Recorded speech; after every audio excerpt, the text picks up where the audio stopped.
ఇది ఇంటెలిజెన్స్ పనిచేసేది. మరి నాకు తెలిసిన ఇంటెలిజెన్స్ ఇటువంటి ఇంటెలిజెన్స్ కాదు, నీ తెలిసిన ఇంటెలిజెన్స్ నువ్వు పనిచేయించుకున్న ఇంటెలిజెన్స్ గిది. నీకు నాకున్న తేడా నీకు గది తెలుసు, నాకు ఇది తెలుసు, నీకు బాగా తెలుసు కదా. చెప్పు మరి ఇప్పుడు నీ ఇంటెలిజెన్స్ ఏం చేసింది చెప్పు. ఏడవైనాయి పైసలు, రికవరీ చేసిన పైసలు ఏడవైనాయి, ఎంత పట్టుకున్నారు, ఎంత రికవరీ చేసారు, నీకు ఇన్ని వేల కోట్ల రూపాయలు ఎక్కడి వచ్చినాయి. దుబాయ్ అది కర్ణాటక ఎలక్షన్ పైసలు ఇస్తేవి పోయి, బెంగాల్ ఎలక్షన్ పోయి పైసలు ఇస్తేవి,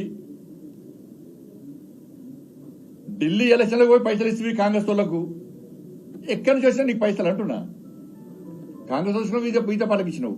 బెంగాల్ పోయి మీ అయ్య పైసలు ఇవ్వలేదా? ప్రమాణం చేయమని చెప్పి అయ్యాను. బెంగాల్ పోయి మమతా బెనర్జీ గారికి మీ అయ్య పోయి పైసలు ఇవ్వలేదా? ఇప్పుడు కాంగ్రెస్ పార్టీలో చేరిన నాయకుడే వేడు మీ అయ్యబడి పోతే మీ అయ్యను మమతా బెనర్జీ గుర్తుపట్టలే, మీ అయ్యను బయట ఉంచింది మమతా బెనర్జీ.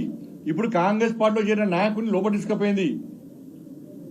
మీ అయ్య ఇన్సల్ట్ గా ఫీల్ అయ్యాడు. ఇది వాస్తవం కాదా? ముంబైలో పోయి పైసలు లేదా ఎలక్షన్లకు? ఇన్ని పైసలు ఎక్కడి నుంచి వచ్చినాయి? నువ్వు అమానీతులు చెప్పేది, నీ బండారం అంతా పరిపట్ల అన్నీ ఉన్నాయి. వ్యక్తిగతంగా పోవద్దు, అటువంటి క్యారెక్టర్ అనేది కాదు, ఇది మంచిది కాదు అని మాత్రమే సంస్కారం అనేది అడ్డం వస్తుంది. కాబట్టి నేను దూరం ఉన్నా.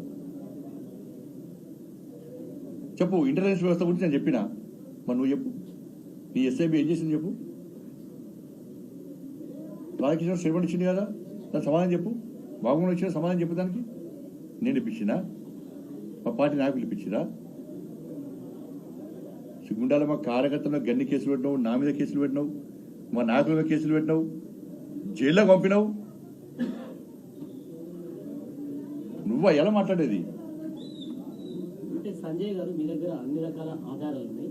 ఆధారాలు ఉన్నప్పటికీ బీఆర్ఎస్ నేతల మీద ఇలాంటి కేసులు నమోదు, ఎందుకంటే మీ దగ్గర ఉన్న చట్టాలు ఉన్నాయి ఆల్రెడీ. కేసులు మేము చేయరాదు. టెలికాం యాక్ట్ మీ చేతిలో ఉంటుంది. ఏదున్నా కూడా రాష్ట్ర ప్రభుత్వం నుంచి రావాలి.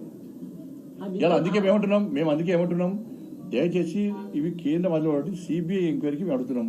ఈ రాష్ట్ర ప్రభుత్వము స్పందిస్తలేదు కాబట్టి హైకోర్టులో కూడా కేసు వేసినాం మేము. ఇప్పుడు మా రాష్ట్ర అధ్యక్షుడు రామచంద్ర గారు గతంలో కూడా కేసు వేయించిండు. ఏది హైకోర్టులో కేసు నడుస్తున్నది. మేము స్వయంగా సిబిఐ రావాలి, ఈడీ రావాలంటే